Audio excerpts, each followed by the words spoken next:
it basically started, I think, 2.5 years ago when I started working on wine-related projects together with my colleague who's not here at the moment. But we went to Moldova, and actually the first time that I actually was in Chisinau, we went to have a coffee, and suddenly Eugene Boyko stepped outside of Tucanos, and he recognized my friend because he was there before. And then he said hello to me, and he said like, hey, that's funny, you have a certain resemblance with Brad Pitt. Do you hear that more often? So I have heard it more often, but it had been a while.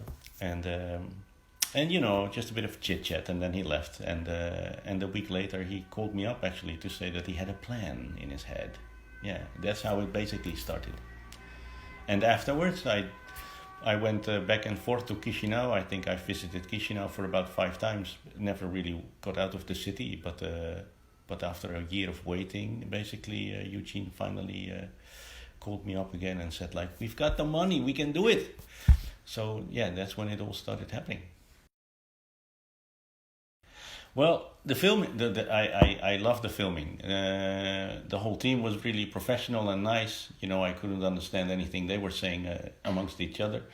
It was for me a totally new experience because I'm not an actor.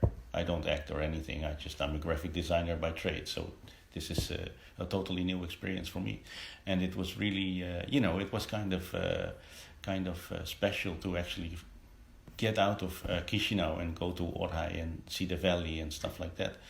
That was really cool. And the team was great, and I had great fun, and it was a lot of waiting, obviously, but everybody took great care of me in it, and I just had a lovely time.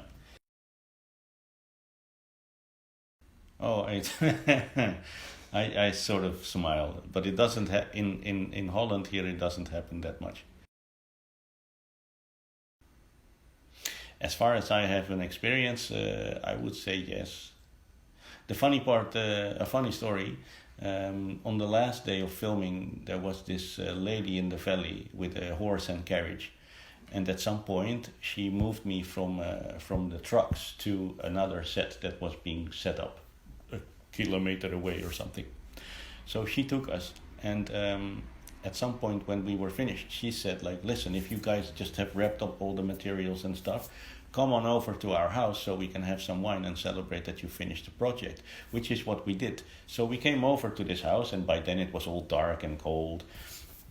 And we sat in this courtyard where she lived with her husband and her parents and all these little kids and chickens and dogs and cats running around. And there was this big pot of I don't know, pig's meat on the fire, and they started pouring us food and pouring us wine, and at some point we were not almost not able to leave because they kept pouring wine. So as far as hospitality goes, that's quite hospitable, but we had to flee away basically because otherwise we would have still be there.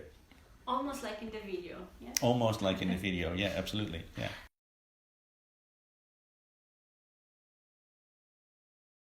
I would not say that there is in the sense of the landscape itself, it's not overly dramatic. So you would have to rely on things like the monasteries that there are, and there's the history telling that you could, the history that goes on in the country and the heritage of the country, and maybe the spooky stories about Transnistria and all that sort of stuff that could be interesting.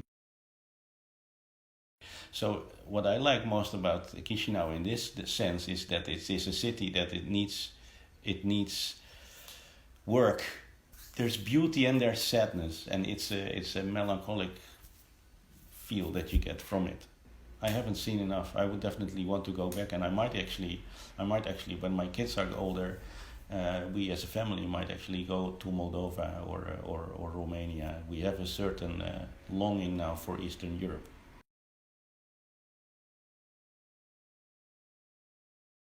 Oh, lots of really good feedback. Friends of mine here, who knew that I've been acting in this movie, they waited and they were getting a little bit impatient. And once they saw it, they were really like, yeah, but it's just like what you are. Normally, you don't even have to act. And they think it's really, cleverly made. They also think that the way the whole campaign actually was introduced and injected into the media, really leaning heavily on the Brad Pitt mystery, that was a clever move, actually. So yeah, that's a job well done, I would say. Hats off to the guys in Moldova. Yeah.